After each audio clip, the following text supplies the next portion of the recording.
වර්ෂය 1971. තියමැදුරේ ගීතිකාවයට පත් කරමින් යකඩ දම්වැල්වල හඬ ඇසෙන්නට වුණා. ප්‍රංශ විප්ලවයත් සමග මේ ශුද්ධ භූමිය අඳුරු සිරගයක් බවට පත්වෙනවා. විප්ලවවාදීන් හා දේශපාලන සිරකරුවන් 14,000කට අධික පිරිසක් පටු ගල් කුට්ටි තුල තම ජීවිතයේ අවසානයේ අපේක්ෂාවෙන් සිටියා.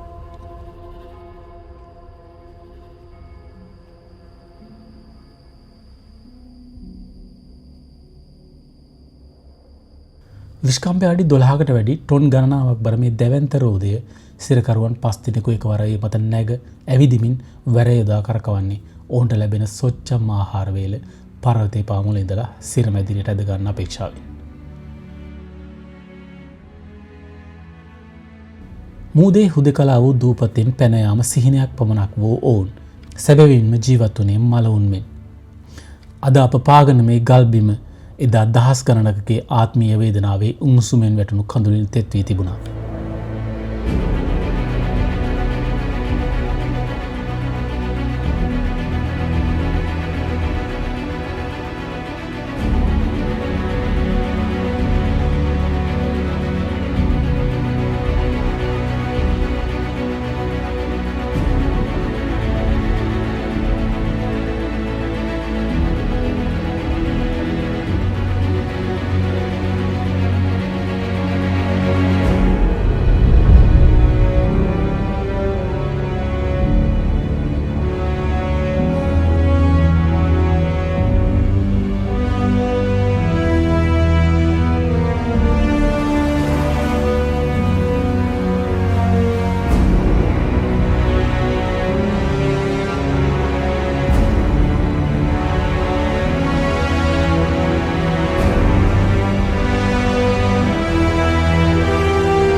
නොමැන්ඩි වෙරළේ ඉඳලා බලද්දී සිතිජය කෙළවරින් මතුවන මේ අද්භූත කන්ද හුදෙක් දූපතක් නොවේ.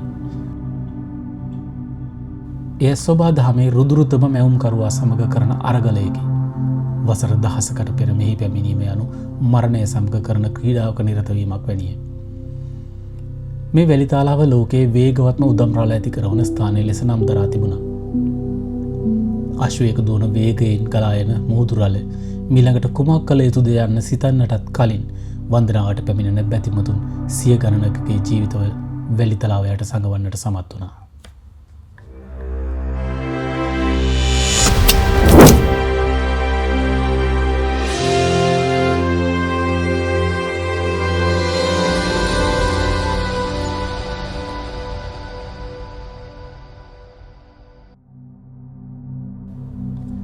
මුලින්ම මේ භූමිය හැඳින්වුණේ මවුන්ට් තොම්බේ යන නමින්.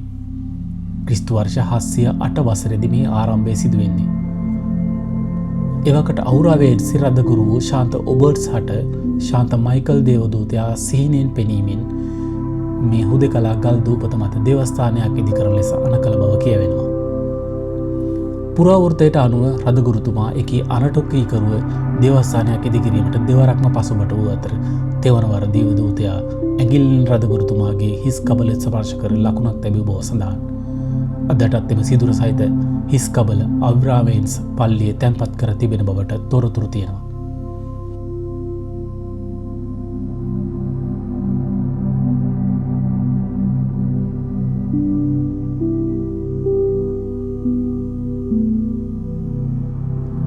දහවැනි සියවසේදී බෙනඩික් පූජකයන් වහන්සේලා මෙහි ආරාමයක් පිහිටුවීමත් සමග මේ දේවස්ථානය ප්‍රධාන අධ්‍යාත්මික භූමියක් බවට පත් වුණා. නමුත් මෙහි වැදගත්කම ආධ්‍යාත්මික පැත්තට පමණක් සීමා වුණේ නැහැ.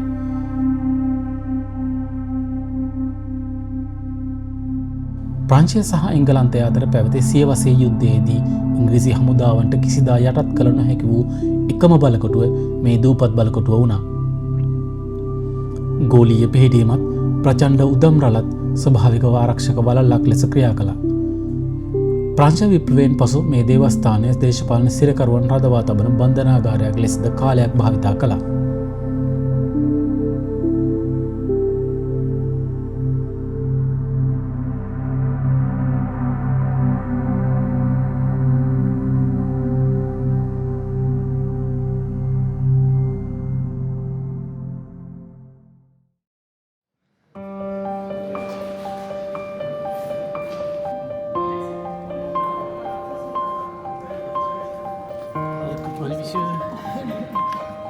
One ticket.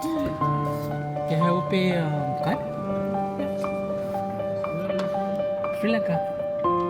Sri Lanka.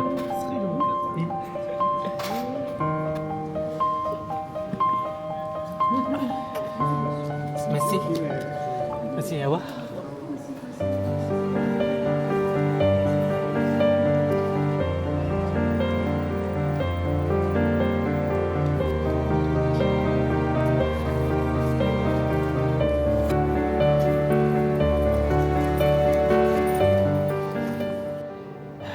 මෙතනින් තමයි ඇබේ දේවස්ථානයට ඇතුල් වෙන්නේ. මේ තමයි මේන් ගේට් එක. ඉතින් මම ටිකට් එකක් අරගෙන දැන් ඕන ඇබේ දේවස්ථානයට ඇතුල් වෙන්න තමයි යන්නේ.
මේ තමයි ඇබේ දේවස්ථානයේ ලොබි එක තියෙන හරිය මිදුල විදියට පාවිච්චි කරලා තින්නේ මේ කොටස. ඉතින් මෙතනින් නම් බලපුවාම මේ මම අනිත් පැත්තට හැරුණොත් එහෙම මේ මුහුද නැත්නම් ඇට්ලාන්ටික් සාගරයේ ඉංග්‍රීසි කැනල් එක දකින්න පුළුවන්.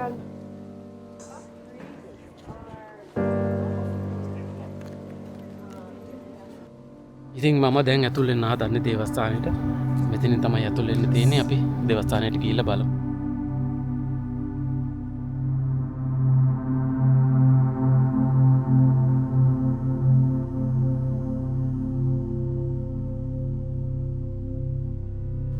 දේවස්ථානයේ ගෘහ නිර්මාණ ශිල්පයේ අද්විතීය නිමවුමක්. පර්වතයේ මුදුනේ ඇති දේවස්ථානයේ බර දරා ගැනීමට යටින් ඇති ශාලාව සහ කුළුණු නිර්මාණය කර ඇත්තේ ඉතා දියුණු ගෘහ නිර්මාණ ශිල්පීය ක්‍රමවේදයන්ට අනුකූලව. ද මාවේල් නොහොත් විශ්මය ලෙස නම් කරපු කොටස එහි කිරුළ විදියට සලකනවා. දේවමැදුරේ මැද මිදුල නිදහස් වන පුරාණය කියවන පූජකයාගේ පිළිරුව දූපතේ ඉපැරණි සිතුවම් වගේම අධ්‍යාත්මික සහ සංස්කෘතික ප්‍රබෝධය උපනංවන මේ අපූරු දේවස්ථානය විශ්මිත තැනක්.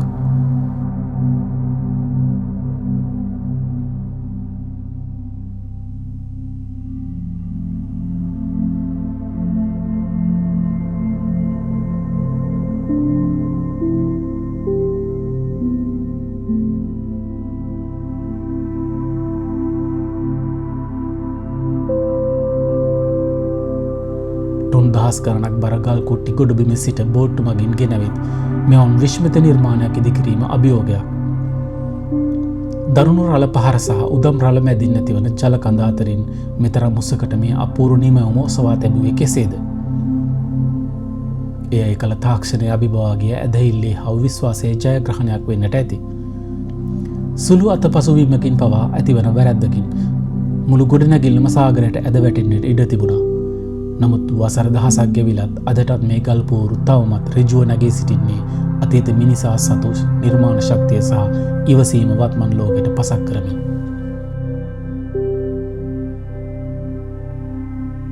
දෙවමැදුරේ මැද මිදුල අහසත් පොළොවත් යා කරන පාලමක් බදුවේ. පූජකතුමල්ලා නිහඬව ඇවිදිමින් ධර්මය සිහි කළේය. සංස්කෘතිය යනු හුදෙක් ආගම පමණක් නොවේ. එය කලාව, සාහිත්‍යය, ඉතිහාසය එකට මුසු වූ නිම්නයක්. දූපතේ පටු වීදි දිගේ ඇවිද යන ඔබට තවමත් දැනෙන්නේ මීට වසර 100 ගණනකට පෙර විසූ වෙළඳුන්ගේ සහ වන්දනාකරුවන්ගේ හදගැස්මයි.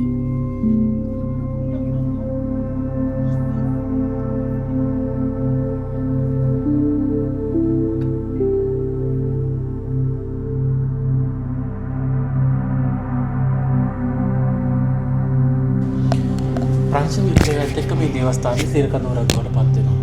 සිරකරු 14000කට අධික පිරිසක් තමන්ගේ ජීවිතයේ අවසාන මොහොත වෙනකම් බලාගෙන ඉදී මේ සිරමැදිරිවල.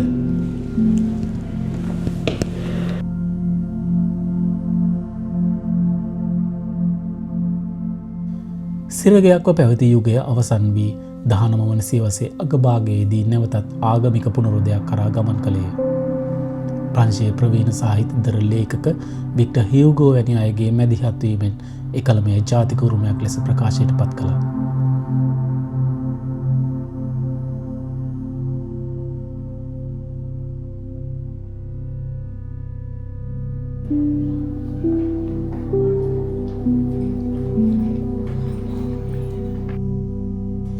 මවුන්ට් සෙන්ට් මයිකල් යුග කිහිපයක මුසුවකින් ඉදිකෙරුණු පෞරාණික ගම්මානයක්.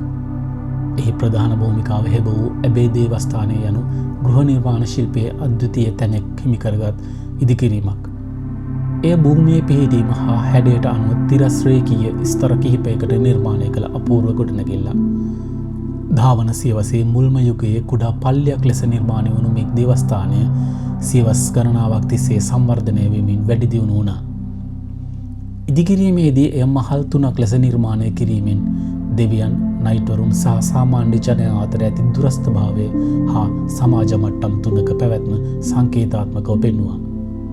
බිම්හල සොල්දාදුවන් සහ සාමාන්‍ය බැතිමතුන් වෙනුවෙන්ද මැද මහල නයිටවරුන් සහ පූජකයන් සඳහාද ඉහළ මහලේ වූ පල්ලිය සහ කන්‍යාරාමය දෙවියන් වහන්සේ වෙනුවෙන්ද වෙන් කෙරුණා. මුළු ගොඩනැගිල්ලම පහේ නිමවා ඇත්තේ චේසි දූපත් වලින් කපාගත් උපකල ශක්තිමත් ග්‍රැනයිට් වලින්. බෝට්ටු මගින් ගෙනෙන ලද ටොන් ගානක් බර ගල් කුට්ටි පර්වතයේ පාමුල සිට ඉහළට ගෙන යාමට සිරකරුවන් යෙදෙව්වා. ඊට අමතරව මිනිස්ශ්‍රමයෙන් ක්‍රියා කරන දොඹකර සහ රෝදේදු අට්ටාලද භාවිතා කළා.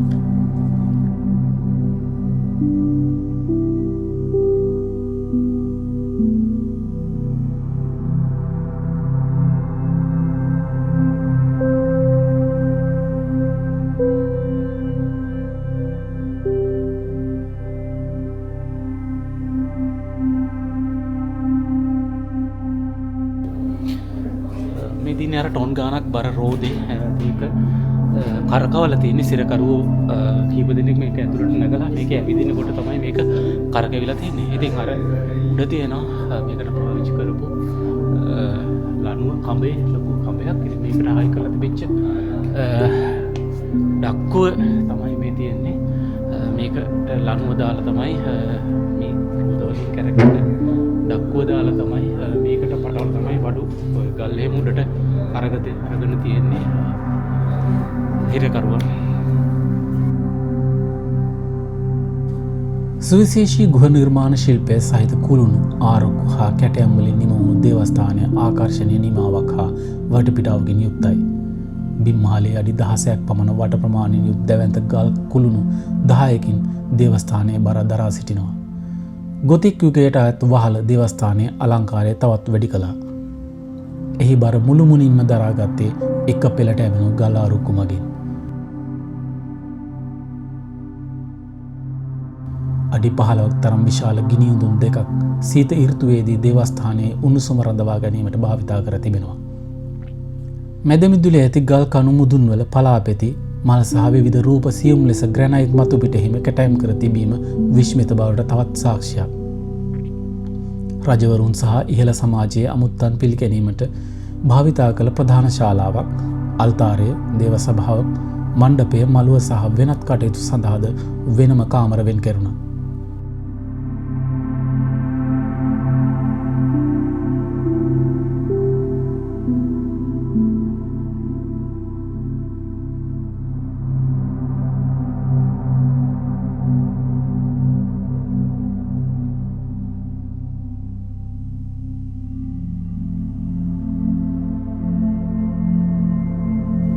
ශාන්ත ඔබර්ට් කියන්නේ ක්‍රිස්තු වර්ෂ 708 දේවස්ථානය ආරම්භයට මුල් පදනව දැමූ රදගුරුතුමා. එවකට විසූ බෙනඩික් පූජකයින් ගොඩනැගිලි සැලසුම්කරුවන් ලෙස කටයුතු කළා. නමක් නොදන්නා නිර්මාණ ශිල්පීන් මධ්‍යකාලීන යුගයේ දහස් ගණනක් ගල්වඩුවන් මේ අපූර්ව විශ්මිත නිර්මාණය නිම කිරීම වෙනුවෙන් තම දායකත්වය එකතු කර තිබුණා. ඔවුන් තමන් කැපූ ගල් කුට්ටි මත තමන්ගේම අනන්‍යතා සලකුණක් කොටා තිබෙන අදටත් දේවස්ථානයේ බිත්ති මත දකින්න පුළුවන්.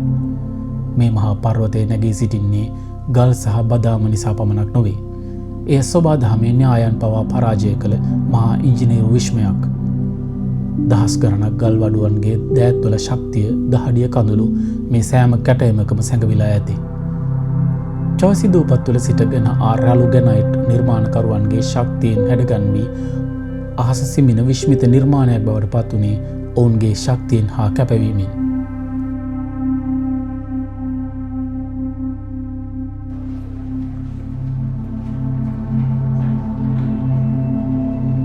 ඉතින් මේ දේවස්ථානය හදන්න ගොඩක්ම දුක් විඳලා තියෙන්නේ, මහන්සිලා තියෙන්නේ, තමන්ගේ දාඩිය කැප කරලා තියෙන්නේ මෙතන හිර කරලා හිටපු හිරකරුවෝ. ඉතින් තමන් කපපු ගල්වල ලකුණක් යොදලා තිබිලා තියෙනවා. මේ මෙතන තියෙනවා අඩේ ඉලක්කමක් වගේ එකක්. ඉතින් මෙතන තියෙනවා මේ ඊතලයක් වගේ එකක් හදපු ලකුණක් මේ තියෙන්නේ. මෙතනත් මොකක් හරි ලකුණක් තියෙනවා, ටිකක් 9 ඉලක්කමට වගේ සමාන ලකුණක් තියෙනවා. මෙතන තියෙනවා මේ ධන ලකුණ දාපු එකක් තියෙනවා ගලක්. මේ තියෙන්නේත් ලකුණක් ඒ වගේ ඒ අකුර. මේ තියෙන්නේ 9 ඉලක්කම වගේ. එතන තියෙනවා F අකුරක්. ඉතින් ඔය විදිහට මේ භූමිය පුරාම තියෙන්නේ ඒ එක එක අය තමන්ගේ මහන්සියෙන් මේ කපපු ගල්වල තමන්ගේ සංකේතය දාලා, මෙතනත් තියෙනවා මේ වෙනස් සංකේතයක් දාලා මේ ඔක්කොම හදලා තියෙන්නේ. මෙතන සිරගත කරලා තිබිච්ච සිරකරුවෝ ඒ කාලේ.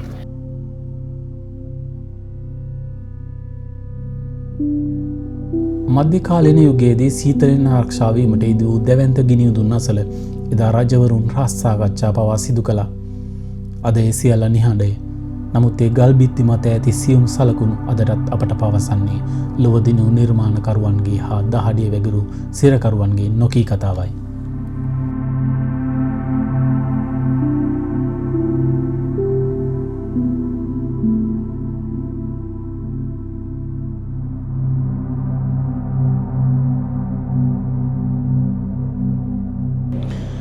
වින්ටර් සීසන් එකේදී දේවස්ථානය උණුසුම් කරන්න පාවිච්චි කරපු ගිනි උඳුන් තමයි මේ තියෙන්නේ.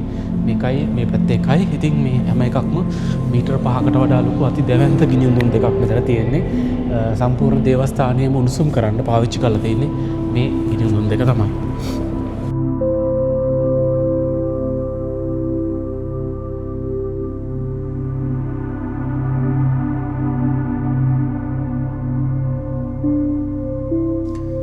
මවුන්ට් සෙන්ට් මයිකල් යනු හුදෙක් අහස සිඹින ඇබේ දේවස්ථානය පමණක් නොව අතීත රහස් ගොන්නක් ආරක්ෂා කළ පෞරාණික ගම්මානයකි. කුඩා ගල් සහ පටුමාවත් අතර සැඟවුණු තවත් ලෝකයක් එහි පවතේ. ශාන්ත පියරේ දේවස්ථානයෙන් එකක්.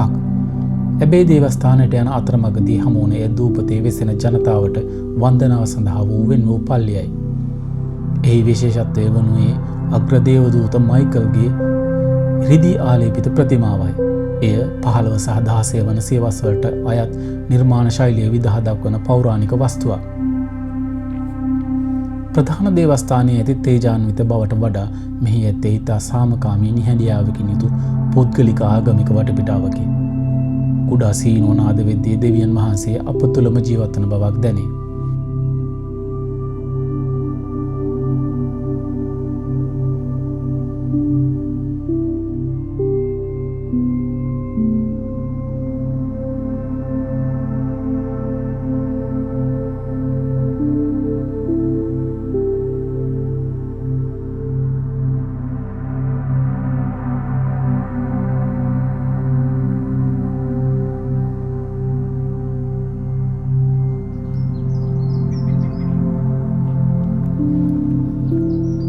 ශාන්ත පියරේ දේවස්ථානයට යාබදුව පිහිටා ඇති කුඩා සුසාන භූමිය කියාපාන්නේ දූපතේ ඉතිහාසය හා ජීවත් වූ සාමාන්‍ය වැසියන්ගේ ජීවිත කතාවයි. ඒ සොහොන් කොත්තුල මිහිදන් කර ඇත්තේ දූපතේ පදිංචිව සිටි පවුල්වල සමාජිකයන්ගේ මෘතදේහයන්. ඒ අතර ප්‍රසිද්ධ ලා මේරි පුලාඩ් ආපනශාලාවේ නිර්මාතෘ ඇනට් පුලාඩ්ගේ සොහොනද තිබෙනවා.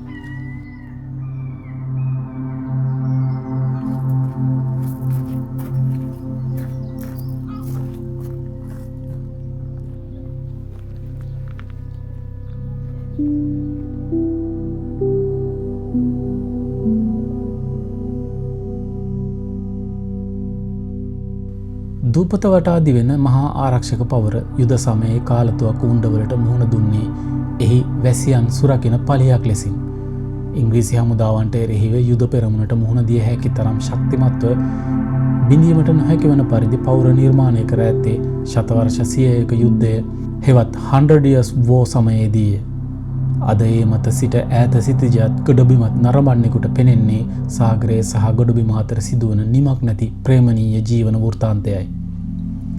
පවුරු මත ඇති මුරුක් කපුළු සංචාරකයන්ට උදම් රළ නිරීක්ෂණය කළ හැකි කදිම ඔබ්සර්වේෂන් පොයින්ට් එකක් බවට පත් වෙලා. ටුවඩුලා ලිබරිටි හෙවත් නිදහස් කුළුණ මත සිට කලපුවේ සුන්දරත්වයේ රිසිසේ විඳින්නට හැකි. එබේ දේවස්ථානයේ ඉදිරිපිට ඇති විශාල විවෘත වේදිකාව මුළු කලපුවේම අංශක 360ක දර්ශනයක් දකින්න පුළුවන්. අතීතයේදී මෙය මුහුදු ආක්‍රමණිකයන් නිරීක්ෂණය කිරීමට භාවිතා කළ උපාය මාර්ගික ස්ථානයක් බව කියවෙනවා.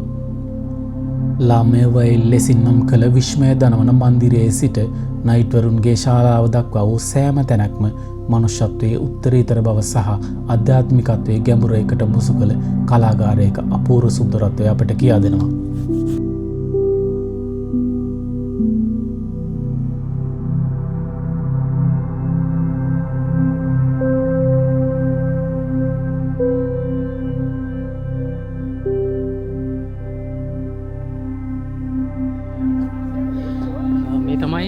ඇබේ දේවස්ථානයේ ලොබි එක තියෙන හරිය මේ මිදුල පාවිච්චි කරලා තියෙන ඒ කාලේ සතුරු හමුදාවන්ගේ පැමිණීම නැත්තම් නැව්වලින් මේට ඇවිල්ලා පහර දෙන්න එනවනම් මෙතන සාමාන්‍ය විදිහට ජීවත් වෙන මිනිස්සු වගේ නැත්තම් නිදහසේ ඉන්න මිනිස්සු වගේ ඉඳලා අර එන නැව් පිළිබඳව විස්තර අරගෙන යුද්ධයට මූණ දෙන්න තමයි මේ කොටස පාවිච්චි කරලා තියෙන්නේ. ඉතින් මෙතන ඉඳලා බලුවම මේ පේන්නේ ඇට්ලන්ටික් සාගරයේ ඉංග්‍රීසි කැනල් එක පැත්ත. මේකේ කෙළවරට සම්පූර්ණයෙන් තියෙන වැලි තලාවක් විතරයි. දැන් නම් වතුර ටිකක් තියෙනවා මේ බාදිය කාලය නිසා. වඩදිය වැඩි වෙන කාලයට මේක සම්පූර්ණයෙන් වතුරෙන් වැහෙනවා ගන්නවා. බාදිය වැඩි වෙන කාලයට මේක සම්පූර්ණයෙන් වැලි තලාවක් විතරයි. අර ඈත කට්ටිය ඇවිදිනවා. ගොඩාක් ඈතට යනකම් තියෙන තනිකර වැලි තලාවම විතරයි. වෙන මොකුත් නැහැ. මේක සම්පූර්ණයෙන්ම ලොකු කලපුවක්. ඉතින් මේ හරිය සම්පූර්ණයෙන්ම ඇට්ලන්ටික් සාගරයට තමයි අයිති වෙන්නේ. මවුන්ට් සේන්ට් මයිකල්හි නූතන යුගය යනු මධ්‍යකාලීන පෞරාණිකත්වය සහ වත්මන් ලෝකය අපූර්වට මුසු කළ කලාගාරයක්. ගලින් නිම වූ ජීවමාන නගරයක් බඳු මෙය හුදෙක් ස්මාරකයක් පමණක් නොව ප්‍රංශයේ කුඩාම මහනගර සභාවයි. අද වන විට පූජකයන් ඇතුළත මෙහි ස්ථිරව පදිංචිව සිටින්නේ 30කටත් අඩු පිරිසකි. ජන ජීවිතය සහ පරිපාලනය වෙනින් කුඩා නගර ශාලාවක්, තැපැල් කන්තෝරුවක් සහ පොලිස් ස්ථානයක් මෙම දූපත තුළ පිහිටා ඇත. වාර්ෂිකව පැමිණෙන මිලියන ගණනක් වූ සංචාරකයන්ගේ ආරක්ෂාව වෙනුවෙන් විශේෂ පුහුණුවලත් පොලිස් කණ්ඩායම් සහ ගිනි නිවන ඒකක පැය 24 පුරාම ක්‍රියාත්මක වේ.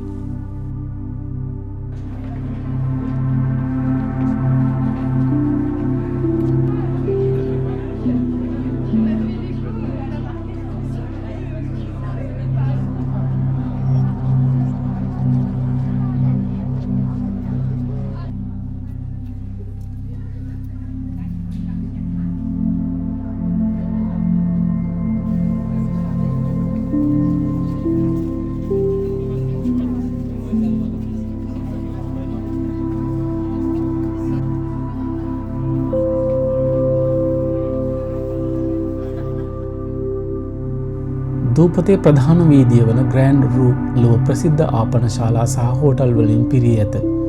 බට සහ බිත්තර මිශ්‍ර සුවඳ සංචාරකයන්ගේ රසනහර පෙනවයි.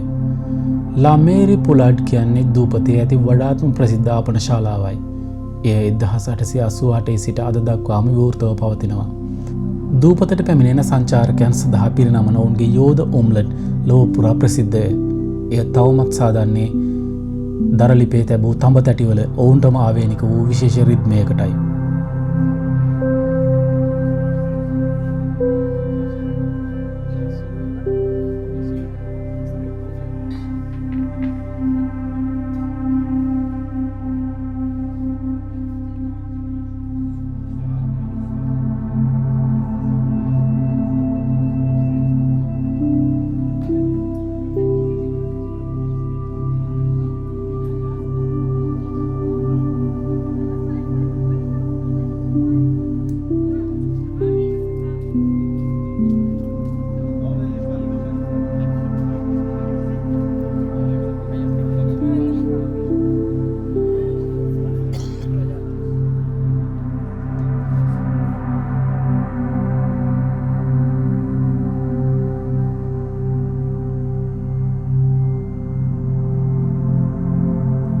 රාත්‍රියේදී සංචාරකයින්ගෙන් මිදුණු දූපතේ ඇත්තේ සාමකාමී පරිසරයක්.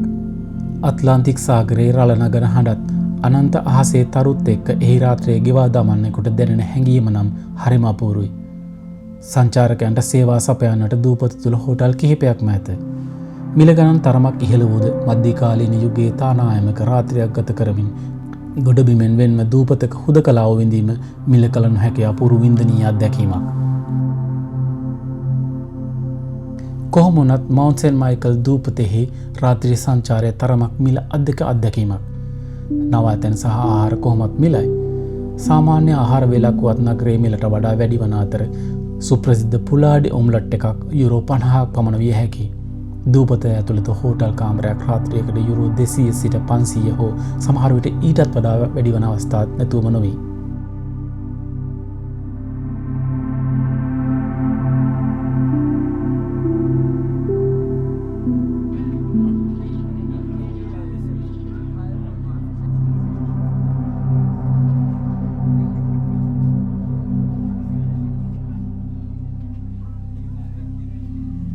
වසර දහසක් පැරණි මේ පටු වීදි දිගේ ඇවිද යන ඔබට පෙනෙන්නේ ඉතිහාසය පමණක් නොවේ. එය අදටත් පණගෙහෙන සජීවී නගරයකි. මෙහි ඇති කුඩා තැපැල් කන්තෝරයෙන් ඔබට යවන ලිපියක වැදෙන මවුන්ට් සේන්ට් මයිකල් මුද්‍රාව ඔබේ මතකයට එක්වන සදාකාලික සිහිවටනයක් වේවි.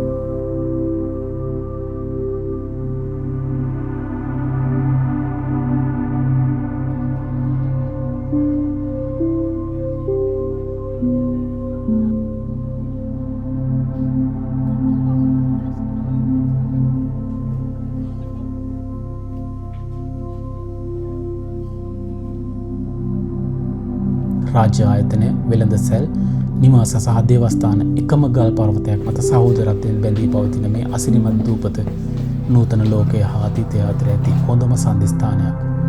ප්‍රංශ රජය පරිසරවේදීන් හා ආරක්ෂක අංශ මේ පෞරාණික උරුමය රකින්නට දිවා රාත්‍රී වෙහෙසේ.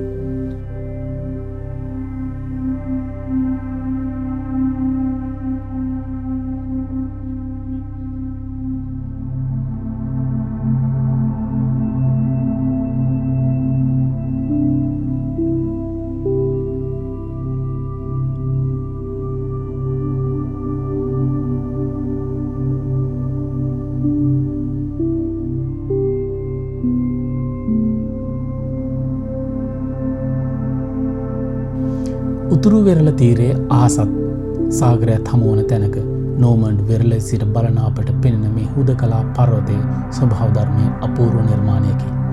දිනකට දෙවරක් මුහුද විසින් වැළඳ ගන්නා මුත් නැවත මුහුද විසින්ම මුදා හැරීම පුදුම සහගතයි. ප්‍රංශයේ වයඹදිග වෙරළ තීරයේ නෝමන්ඩ් සහ බ්‍රිට්නි යන පළාත් දෙක හමුවන සීමාවේ මායිම වූ කුස්නෝන් ගංගාව අත්ලාන්තික් සාගරයට වැටෙන කලපුවට අයත් ඉංග්ලිෂ් කැනල් නැත්නම් අත්ලාන්තික් සාගරයේ ඉංග්‍රීසි සමුද්‍ර සන්ධියේ කුඩා ගල් පර්වත සහිත දූපතක් තමයි මවුන්ට් සේන්ට් මයිකල් කියන්නේ.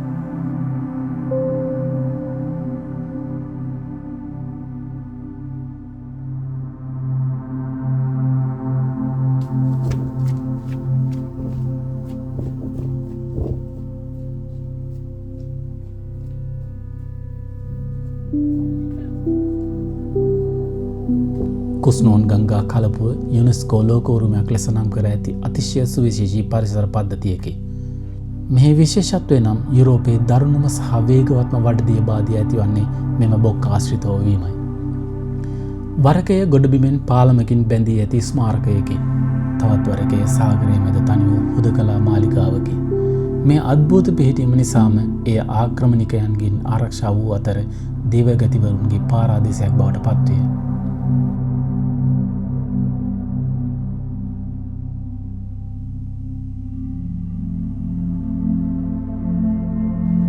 මෙහි ඇති වඩාත්ම සුවිශේෂීම ලක්ෂණය වන්නේ මේ සෑම විටම දූපතක් නොවීමයි. උදම් රළ හේතුවෙන් ඇතිවන වඩදිය බාධය නිසා දූපතක් වීම හෝ නොවීම තීරණය වේ. බාධිය පවතින විට දූපත වටා ඇත් සැතපුම් ගණනාවක් දක්වා විහිදුණු වැලි තලාවක් මතුවේ. එවිට ගොඩබිම සිට පයින්ම ළඟා විය හැකි මුත් වඩදිය පැමිණි විට මුහුදු මට්ටම මීටර් 14ක් පමණ දක්වා වේගයෙන් ඉහළ යන අතර මුළු පර්වතයම සාගරයෙන් වට වී සැබෑ දූපතක් බවට පත්වේ. ඉතින් මේ නිසාම මවුන්ට් සෙන්ට් මයිකල් කියන්නේ පැය කිහිපයකින් මුළු වූ දර්ශනයම වෙනස් වන ලොව අතිදුර්ලභ ස්ථානයක්. වසරකට දෙවතාවක් වඩදිය බාධිය හොඳින්ම දැක ගන්න පුළුවන්. මාර්තු සහ සැප්තැම්බර් මාසවලදී සියවසේ වඩදිය ලෙස හැඳින්වෙන දැවැන්ත රළ ඇති වෙනවා. මේ දිනවලදී මුහුදු රළ මට්ටම මීටර් 14කට වඩා වැඩි වන අතර දූපත සම්පූර්ණයෙන්ම ගොඩබිමෙන් වෙන්වී මුහුද මැද පාවෙන අයුරු දකින්න පුළුවන්.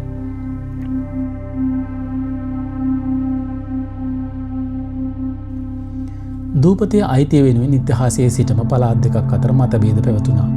කුස්නෝන් ගංගාව දූපත අසලින් තමයි ඇට්ලාන්ටික් සාගරයට වැටෙන්නේ. ජනප්‍රවාදයේ කියවෙන්නේ කුස්නෝන් ගංගාවෙහි ගමන් මඟ වෙනස් කළ නිසා මවුන්ට් සෙන්ට් මයිකල් නෝමන් පළාතට අයිති වූ බවයි. කොහොම වුණත් අද වන විට මෙය නිල වශයෙන් නෝමන් පළාතට අයත් වෙනවා. දූපත වටා ඇට්ලාන්ටික් සාගරයේ ඉංග්‍රීසි කැනල් එක දෙසට කිලෝමීටර් ගණනාවක් ඇවිද යන්නට ඉඩ හදන සුන්දර වැලි තලාව කිසිදා නොවැදි අත්දැකීමක් ලබා දෙන්නට සමත්. එය කොතරම් සුන්දර වුවත් ඉතා භයානක වන්නේ පැය කිහිපයකින් දූපත වටා ජලයෙන් යටවීම නිසයි. බාධිය ඇතිවීම සමග ඔබට ආපසු එන්නට නොහැකි වුවහොත් ඔබ ඇට්ලාන්ටික් සාගරයේ සැඟවී නොපෙනී යනු ඇති. කොහොම වුණත් මෙලෙස ජලයෙන් යටවීම නිසා අතීතයේදී බැතිමතුන් හා සංචාරකයන් මේ දූපතට පැමිණියේ මරණය පොදි බැඳගෙන. එනිසා ඔවුන් මේ හැඳින්වුවේ මාරයාගේ මාවත ලෙසයි.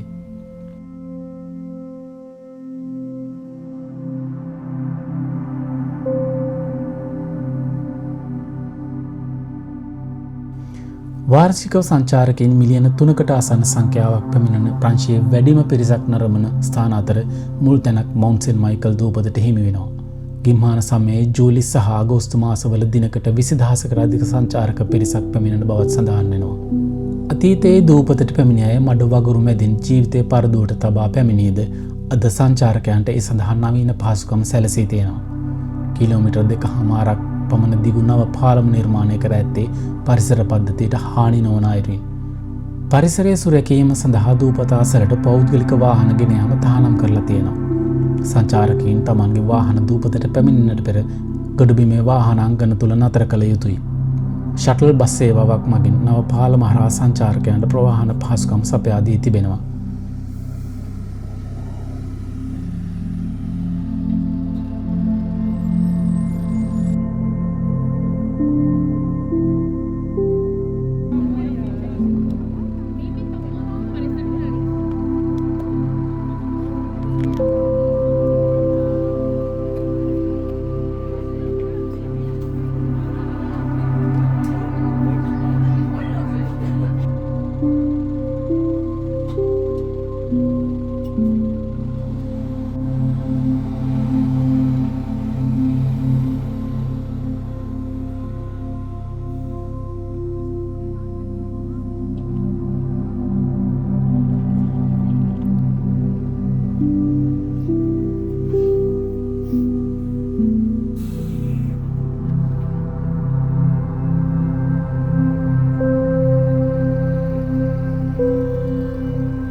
මවුන්ට් සෙන්ට් මයිකල් වරක කටුක සිරගයකි. තවත් වරක ශාන්ත වූ දේවස්ථානයකි. අද එය මනුෂ්‍ය වර්ගයාගේ අභිමානය පෙන්වන තැනක්. යමෙක් මෙහි පැමිණෙන්නේ හුදෙක් ඉතිහාසය දැකීමට නොව කාලය විසින් පරාජය කරන්න සැදූ මිනිස් ආත්මයේ ශක්තිය අත්විඳීමටයි.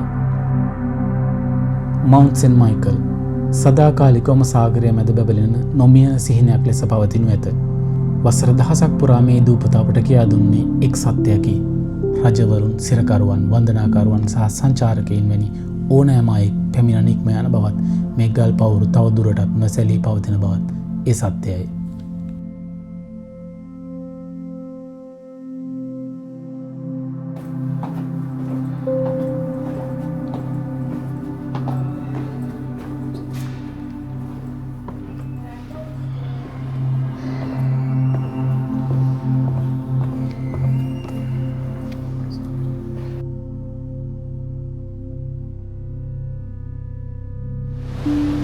අර ඈතින් පේන්නේ මොන්සන් මිෂෙල් දූපත සහ දේවස්ථානය.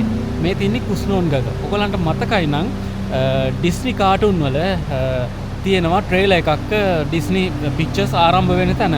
ගඟකුයි දේව මාලිගාවකුයි එක්ක. අන්නේ මාලිගාවයි ගඟයි හදන්න නැත්නම් ඒ විෂුවල් එක කරන්න concept එක විදියට අරගෙන තින්නේ මෙන්න මේ තැන තමයි. ඉතින් මෙතන තියෙන මේ ගඟයි මේ ගඟේ තියෙන හැරිලා ගිහපු විදියයි සහ අර දූපත සහ ඒ දේවස්ථානයේ පේන විදිය තමයි ඩිස්නි රපුන්සල් කාටුන් එකට අරගෙන තියෙන්නේ.